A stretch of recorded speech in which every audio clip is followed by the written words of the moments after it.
Guys, welcome back to BIC. So in this lecture we are going to learn about invariance of Newton's law. Okay, Newton के जो laws हैं वो हमारे Galilean transformations में invariable है, वो हम अभी प्रूव करने वाले हैं. ओके, सो हमने जो लास्ट लेक्चर में देखा था उसको एक बार रिवाइज कर लेंगे. लास्ट लेक्चर में हमने देखा था कि हमने जो गैलीलियन के ट्रांसफॉर्मेशन इक्वेशंस थे उसको हमने डिस्टेंस के लिए निकाला था. ओके, डिस्टेंस के लिए जो उसके ट्रांसफॉर्मेशन इक्वेशंस थे या फिर लेंथ के लिए जो ट्रांसफॉर्मेशन इक्वेशंस थे वो हमने देखे थे. अब इस लेक्चर में हम देखने वाले वेलोसिटी के लिए गैलीलियन के ट्रांसफॉर्मेशन इक्वेशंस गैलीलियो के. Okay, so in this one अब हम क्या करने वाले हैं,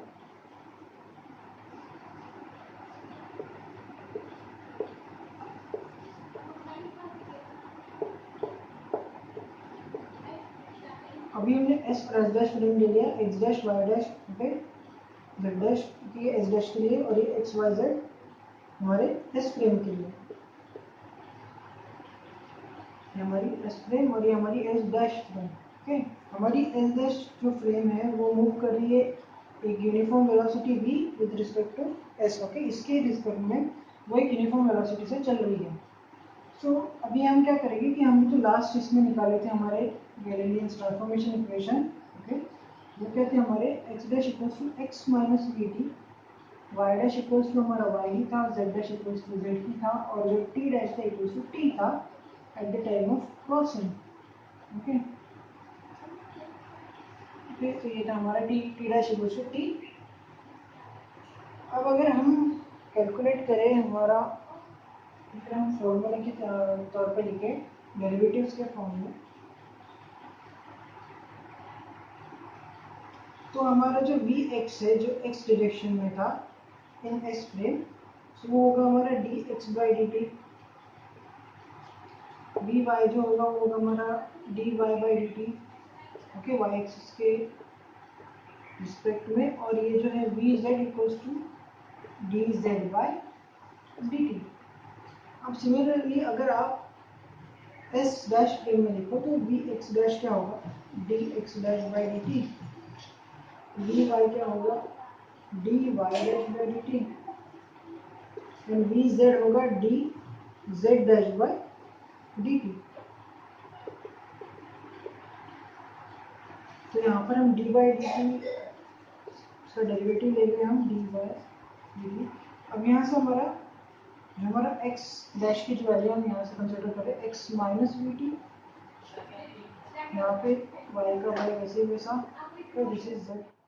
सॉरी फ्रेंड्स, तो रिकॉर्डिंग था सडनली स्टॉप हो गया. सो वी वर हियर, तो हम वी एक्स डैश को कंसिडर कर रहे थे. अब हम यहाँ से x डैश का वैल्यू लेंगे. Okay, from here so it will be x minus V T, और ये हमारा हो जाएगा y dash was equal to y, so ये हो जाएगा dy बाई डी टी, ये हो जाएगा dz by D T.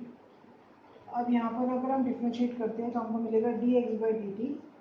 Okay, D x by D T minus v, यहाँ पर हमारा कांस्टेंट है. v कांस्टेंट क्यों है, क्योंकि वो एक यूनिफॉर्म वेलोसिटी से चल रहा है. ओके, एस डैश फ्रेम हमारा एस फ्रेम के अकॉर्डिंग एक यूनिफॉर्म वेलोसिटी v से चल रहा था. अब एक यूनिफॉर्म वेलोसिटी है मतलब वो चेंज नहीं होगी, वो कांस्टेंट वेलोसिटी होगी.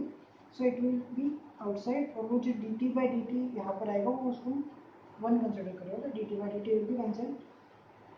D Y by D t is equal to we y, और d Z by D t equals to we z. Okay, अब यहाँ पर हमारा वी एक्स आ रहा है, d x by D t equals to we x, तो ये हो गया वी एक्स माइनस वी.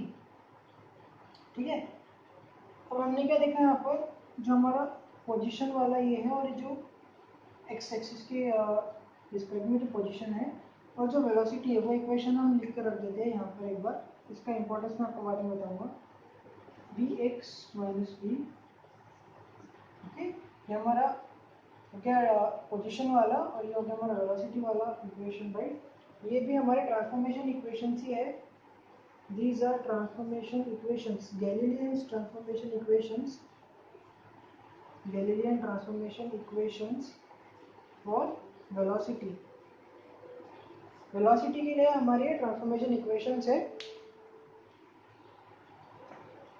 अब हमें एक्चुअल प्रूफ क्या करना है यहाँ पे, invariance of Newton's law. Okay, यहाँ पर प्रिसाइसली अगर आप बोलो तो जो सेकंड लॉ है हमारा न्यूटन का, उसको हमें यहाँ पर इनवेरिएंट बताना है, मतलब कि वो यहाँ पर अप्लीकेबल है, यहाँ पर वो चेंज नहीं होता दोनों फ्रेम्स में। अगर आप बोलो तो, या अगर आप बोलो कि एस फ्रेम में अप्लीकेबल है तो एस डैश में वो वेरी होगा, ऐसा नहीं।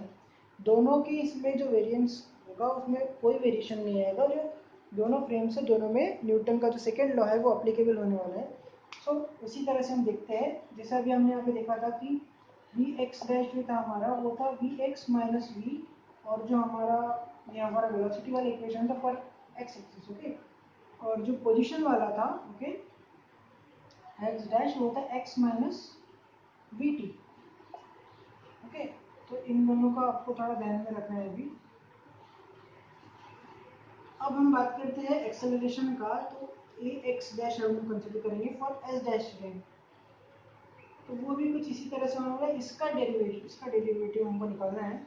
सो वी एक्स डैश का डेरिवेटिव निकालेंगे तो D V X dash upon D T, A Y X निकालोगे तो D V Y dash by D T, okay. With respect to T आप डेरिवेट कर रहे हो, ये हो जाएगा D V Z dash by D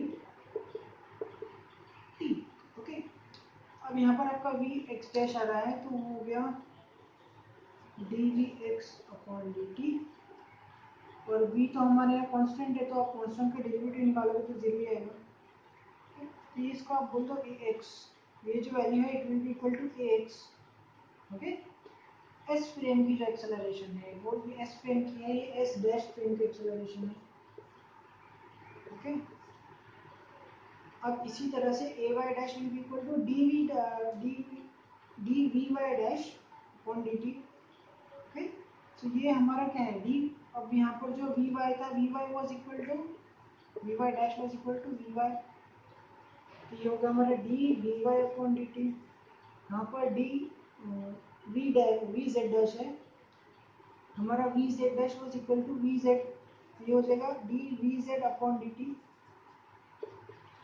okay. ये जो हो गया हमारा, ये जो वैल्यू है D V Y upon D T, ये हमारा ए वाई है for acceleration for S frame, ये हमारा ए जेड है एक्सेलरेशन फॉर एस फ्रेम।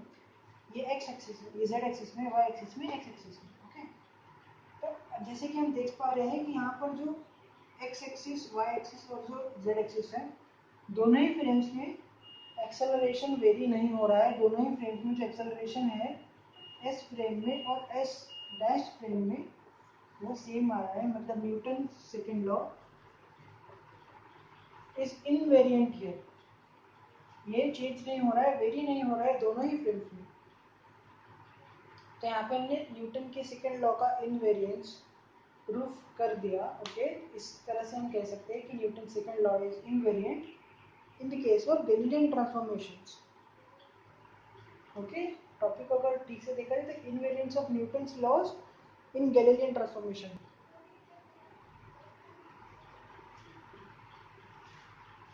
अब अगर मैं बात करूं, जो हमारा सेकेंड लॉ है वो हो गया हमारा force equals to mass into acceleration वाला, ओके। तो अगर एस फ्रेम में force equals to mass into acceleration है और एस डैश फ्रेम में force equals to M dash A dash समझो, ओके। अब मास तो सेम रहेगा, और हमने अभी देखा कि एक्सेलरेशन चेंज नहीं हो रहा है, तो ये भी एम ए है, ओके। सो दोनों जो फ्रेम्स है, दोनों में जो फोर्स आ रहा है हमारा सेम आ रहा है, ओके। मास इनटू एक्सेलरेशन भी सेम है, ओके। तो इस तरह से हम बोल सकते हैं कि जो हमारा न्यूटन्स लॉ है वो इनवेरिएंट है, ओके, हमारे गैलीलियन ट्रांसफॉर्मेशंस के अंदर, क्योंकि जो दोनों फ्रेम्स है दोनों में वो लॉ एप्लीकेबल हो रहा है। अब जैसे मैं अगर बात करूं कि दोनों फ्रेम्स में, अगर मैं आपको एग्जांपल दूं इस चीज़ का कि न्यूटन जो हमारा लॉ है, न्यूटन सेकेंड लॉ, वो इनवेरिएंट है दोनों भी फ्रेम्स में, एस फ्रेम में और एस डैश फ्रेम में भी। तो लेट्स से कि अगर मैं एक फ्रेम में एक ट्रेन के अंदर खड़ा हूँ या फिर एक एयरप्लेन के अंदर खड़ा हूँ, वो एक फ्रेम है, ओके। उसके अंदर मैं एक यूनिफॉर्म वेलोसिटी से चल रहा हूँ, तो मैं अगर रुके हुए ट्रेन के अंदर अगर मैं चाय पी रहा हूँ, ओके, तो वो चाय छलकने नहीं वाली है, राइट, गिरने नहीं वाली है, उसी तरह से अगर मैं एक ट्रेन में बैठा हूँ जो एक सेम डायरेक्शन में जा रही है, एक यूनिफॉर्म वेलोसिटी से जा रही है, ओके, तो उसमें भी अगर मैं चाय पी रहा हूँ तो वो छलकने नहीं वाली, मैं सीधा खड़ा रह पाऊंगा एक ट्रेन में जो रेस्ट पोजीशन में, और एक दूसरी ट्रेन में भी जो एक यूनिफॉर्म वेलोसिटी से एक ही डायरेक्शन में चल रही हो। ऐसे ट्रेन के अंदर मैं ठीक से खड़ा हो पाऊंगा दोनों केसेस में। अगर ये मार्कर है, अगर मैं रेस्ट पे रहकर इस मार्कर को मेरे फुट के ऊपर रखकर छोड़ूं तो मेरे फुट पर जाकर ये गिरेगा। और अगर एक यूनिफॉर्म वेलोसिटी से चलने वाले किसी प्लेटफॉर्म पर या फिर किसी एक ट्रेन में, किसी एक व्हीकल में, ओके, या किसी एक एयरप्लेन में मैं इस मार्कर को उसी तरह से गिराओ, अपने फुट के ऊपर प्लेस करके इस तरह से छोड़ दो तो वो नीचे जाकर गिरेगा, मैं फुट ओनली, ओके। तो दोनों केसेस में हमारा जो फोर्स अप्लाई हुआ वो, जब तक उसी को एक्सटर्नल फोर्स अप्लाई नहीं हुआ तब तक वो उसकी पोजीशन चेंज नहीं हुई, मतलब हमारा जो न्यूटन का जो लॉ था, सेकंड लॉ, वो यहाँ पर इनवेरिएंट प्रूव हो रहा है। जो एक्सेलरेशन है वो सेम आ रहा है दोनों में, ओके। और अगर मैं एक चलते हुए ट्रेन के अंदर भी या एक चलते हुए प्लेन के अंदर भी बैडमिंटन खेलूँ तो उसी तरह से खेल पाऊंगा जिस तरह से मैं एक स्टडी ग्राउंड पर जो रुक कर है, जो रेस्ट पर है, उस पर खेल सकता हूँ। तो किसी भी तरह का कोई चेंज मुझे महसूस नहीं होगा, मुझे पता भी नहीं चलेगा कि अगर कोई व्हीकल एक यूनिफॉर्म वेलोसिटी से चल रहा है तो मुझे पता भी नहीं चलेगा कि मैं मोशन में हूँ। उस तरह से हम नॉर्मली बैडमिंटन खेल सकते हैं, right. So this was the case invariance of Newton's law in Galilean's transformation, okay. Galilean transformation में न्यूटन का हमने इनवेरियंस प्रूव कर दिया।